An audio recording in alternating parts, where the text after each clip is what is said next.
Hey folks, Jimmy here, aka Palette of the Dead. Welcome back to the channel and welcome to the latest issue of Warhammer Age of Sigmar Spearhead magazine.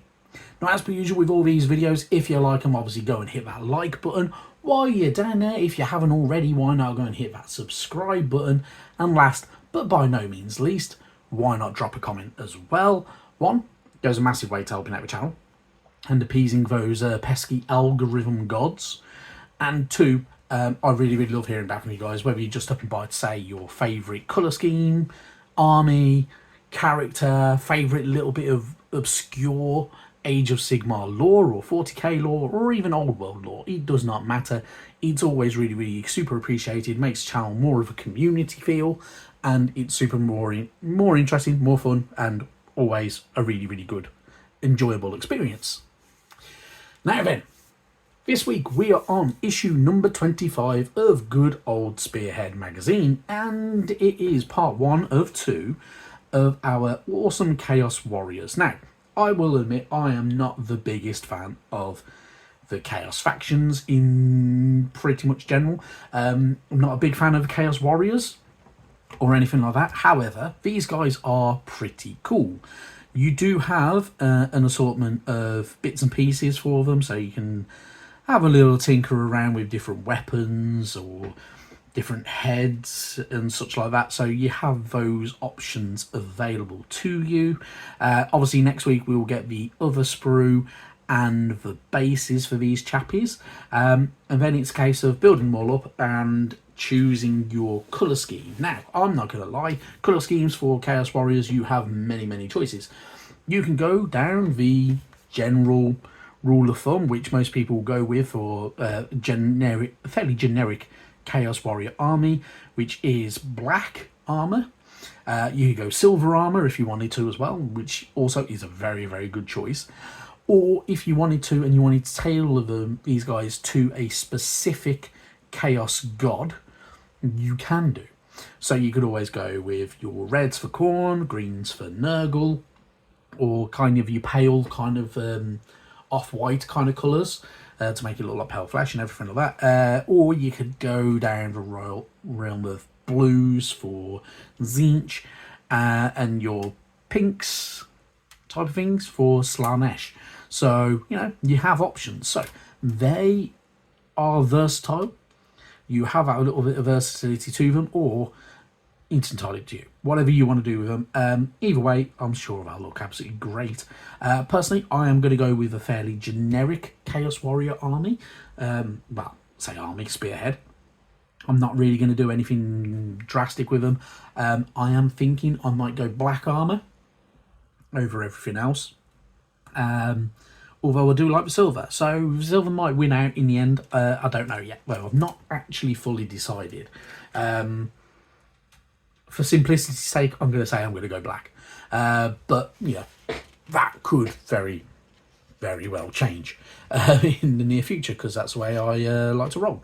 So, we're actually going straight into the collect page, which we don't always do. Normally they put the read pages first. So the collect page for the Chaos Warriors, you get your battle record on the front, so you can give them their unit name. You can tick off their moment of glory when you reach that.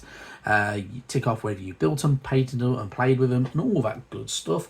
On the other side, as per usual, you get your war scroll.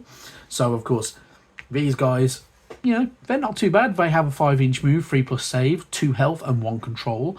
They do have their rune-etched weapons. It says halberd on there, but obviously you are going to be using swords and everything like that as well. You will have a kind of a champion that will be their leader. So you'll have one that looks a little bit different, which is normally the guy with the plume on his head and everything like that, who's the unit champion, essentially. So pretty cool. They do have their own effects as well, so their passive ability, and obviously you've got your usual keywords and everything like that on the bottom. So pretty cool stuff. And obviously if you want a really big Chaos Warrior army or Slaves of Darkness army, get yourself a couple of copies of this week's issue, a couple of copies of next week's issue. You know, 20 to 30 Chaos Warriors is a really good number. Mix them in with the Dark Oath, good old Spearhead box, and you can have a really cool army out of it, in all honesty. So you get some real good choices to balance out your kind of rapport with the Dark Gods, if you want. Anywho, moving on from there, we do actually get some read page, so we get a little bit of lore about Chamon, the realm of metal. The twisting realm of Chamon is among one of the most bizarre and magical of the mortal realms.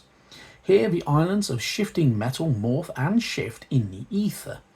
Mountains of jagged steel stab at the horizon, and the very skies are filled with demons and treasure hunters seeking arcane secrets. Change is the only constant here. So, you get a little bit more information about it. So Chamon is obviously the realm of metal. Here, islands of stability hover around the realm centre. When I can learn to speak, as if they were bottles of fluid in the laboratory of a cosmic alchemist. Precious metals here, such as gold and silver, are abundant, but simple comforts like food are incredibly scarce. Settlers here are often canny traders exchanging the wealth of their realm for the necessities of survival. Chamon's landscape is defined by sudden transmutation. A field of rusted iron spikes may transform into gems. So, as you can imagine, Chamon is a realm that is favoured by Tzeentch, because obviously the transmutation and the metals and everything like that, and it's also plundered quite heavily by the good old Arcanauts of the Cadron Overlords. The Gloomspike Gits reside in there as well, so they do like to have a little bit of fun in there. And there are some pretty cool stories that are based in Chamon as well, so there's definitely some good little bits of lore and story and everything like that as well, so it's not too bad. You get a little bit more information. So the realm stone for Chamon is Chamonite. So Chamonite is a strange and malleable realm stone that coalesces into floating spheres. It is a versatile alchemical reagent and can be smithed into armour of incredible flexibility and lightness. It also greatly empowers the change magic of Tzeentch. So it's a realm stone that is obviously sought after by Tzeentch and the followers of Tzeentch, as well as any alchemist and stuff like that. So pretty cool stuff. Obviously the rune for good old Chamon is the soaring eagle, which is that symbol there, which is pretty cool. So you get a little bit more information about that. And on the other side, you get a little bit more information about Chamon in the shape of this map. So you get a bit more, information, whether it's Skaven Warren cities, whether it's Sigmarite Metropolis, and such like that, and all these different sites of legends and cities, whether they're Cainite cities, Lumineth cities, Hellsmiths of Hashut like to be around here as well, because obviously it's full of metal, so they will want to do a lot in there. So yeah, there's a lot of cool stuff. So really, really good stuff, and very, very interesting. You have some really cool little bits of information. So you got different cities in there, like Vindicarum and places like that as well, which are very important locations in stories. So pretty cool stuff. Then on the final page to that, you get a little bit more. So obviously there are some vital landmarks, whether it's the Griffin's Eyrie, which can be found at the heart of a spiral crux and was once lair of a great god beast. So with the Griffin slain by the trickery of Tzeentch, the Eyrie is now a labyrinth of jagged crystal, rich in untamed magical energy. Well, not enemy, can't even speak. Also the legendary city of Barak Nar is there as well, which is a floating fortress city skyport, which is pretty damn cool and has some pretty cool interesting stories as well that are mentioned in there. Then we move on. We have our build guide for our Chaos Warriors. As I say, there are interchangeable parts, whether it's for different heads that are available to you, or whether you want to go for different shields and such like, and away you go. Have a bit of fun with it. You do have some interchangeable weapons, especially things like the halberds, but you have got some swords and bludgeons and stuff like that as well. So you can change it around if you wanted to. Entirely up to you. Any weapons that you're not going to be using, you can use in other ways as well as basing materials. So don't chuck them, because they can be handy. The same with any heads that have helmets that you're not going to be using the helmet. Literally, you can trim it down, sand it down and everything like that, and have it as discarded refuse on your bases and stuff like that. Same with weapons. You can literally cut the haft of, say, like a halberd, for instance, and have it in 2 parts, and have part of it broke, so that it's been broken and smashed in 2. Yeah, you can do that type of stuff. So you have little options for it all.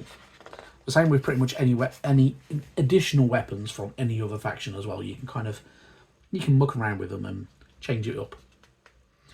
Then obviously the main build guide, very, very straightforward. Obviously you've been building minis for a little while now at least, so you'll know exactly what to do. You are going to need clippers, you're going to need glue, you're going to need to dry fit them because it makes your life easier. Sanding loops and sticks, absolutely bob on.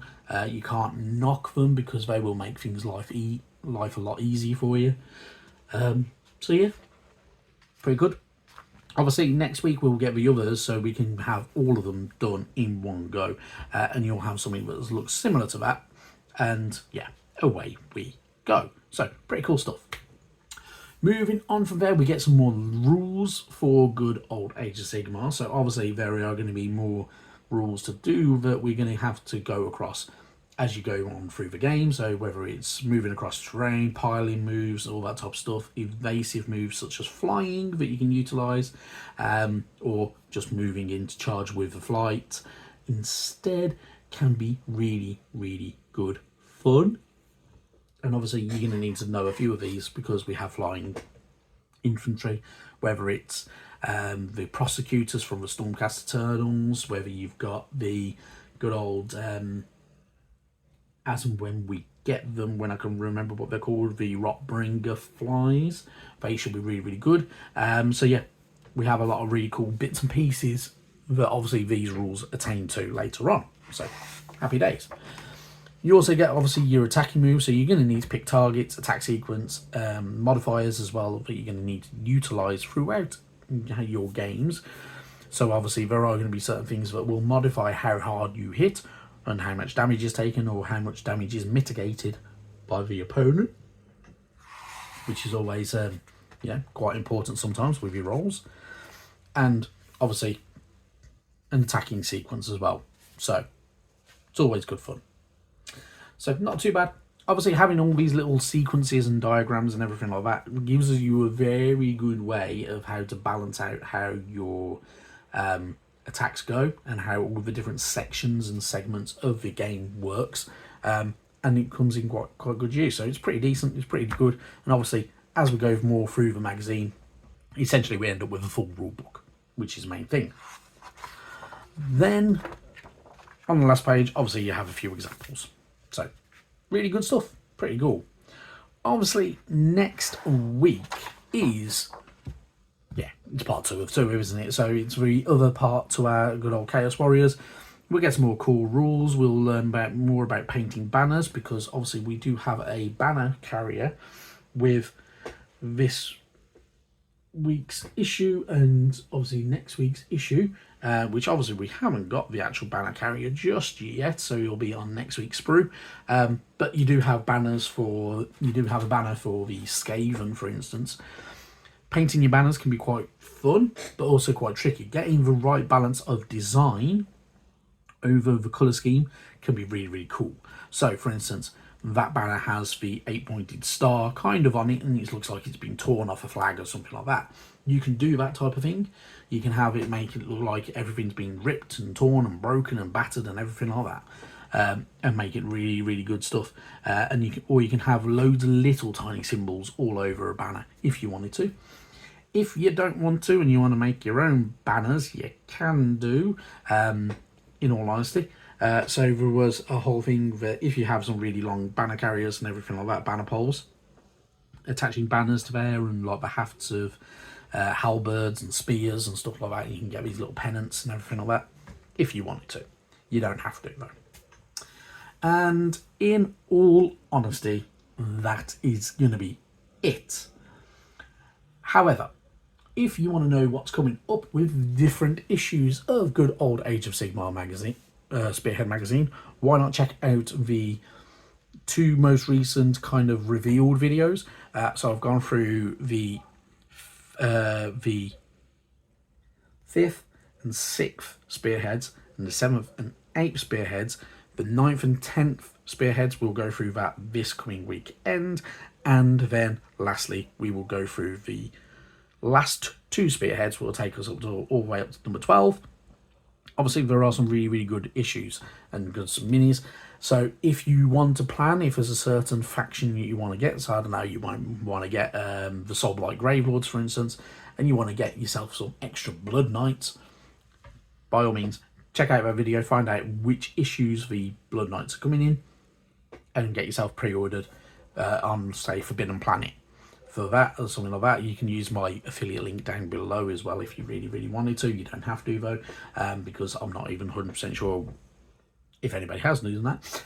But anyway, but obviously you can pre-order your issues, get your local news agent to order you a couple of extra copies of certain ones and that type of stuff if you really, really want to.